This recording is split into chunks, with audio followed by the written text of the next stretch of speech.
Did you know I was excommunicated by the church despite being a priest? I am Miguel Hidalgo y Costilla, known as the Father of the Nation. I led the insurgent movement that triggered the fight for Mexico's independence with that famous Grito de Dolores. Despite our efforts, I was captured and executed, my head displayed in a cage. If you want to know more about my life and legacy, don't forget to subscribe and give the video a like. I was born on May 8, 1753, at the Corralejo estate, in what is now the state of Guanajuato. I was the second of 11 children in the Hidalgo y Costilla family.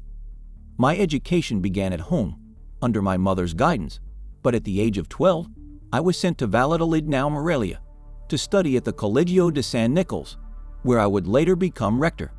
From a young age, I was drawn to enlightened ideas and the new thoughts sweeping across Europe. I also developed a fondness for music, dance, and one might say, a penchant for the good life. Although I was ordained a priest, I confess I didn't always strictly follow the vows of celibacy. Rumors abounded about my loves and relationships, though I kept my personal life away from public scrutiny as much as possible. My youth was marked by a blend of religious studies, interest in natural sciences, and a growing concern for the injustices I observed in colonial society. These years laid the groundwork for the revolution I was destined to lead. My greatest achievement, undoubtedly, was initiating the fight for Mexico's independence from the Spanish yoke.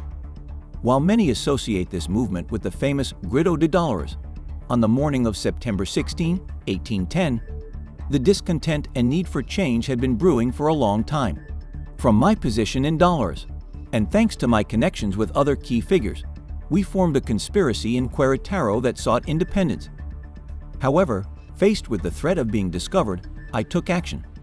Summoning the population with the church bells, I proclaimed the need to rise up in arms against Spanish oppression.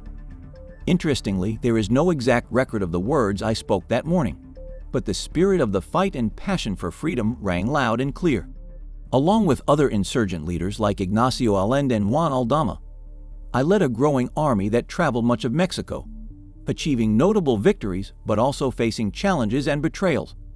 Although I am remembered as the father of independence, it is crucial to understand that the fight was collective, and many gave their lives for the cause.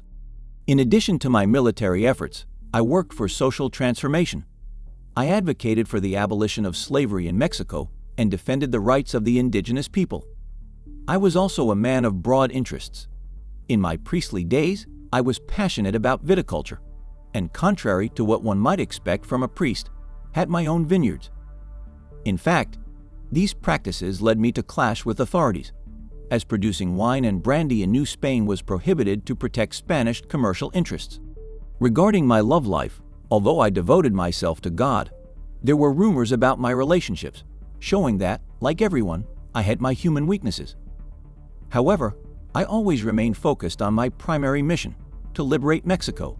My fight for independence and Mexico's freedom led me to face dangers and betrayals. After several victories and defeats on the battlefield, I was betrayed and captured in 1811 alongside other insurgent leaders like Ignacio Allende and Juan Aldama. We were handed over to the viceregal authorities in Chihuahua. On July 30, I faced a summary trial. I was excommunicated, an act intended to strip me of my priestly character and thus spiritual protection, before being sentenced to death.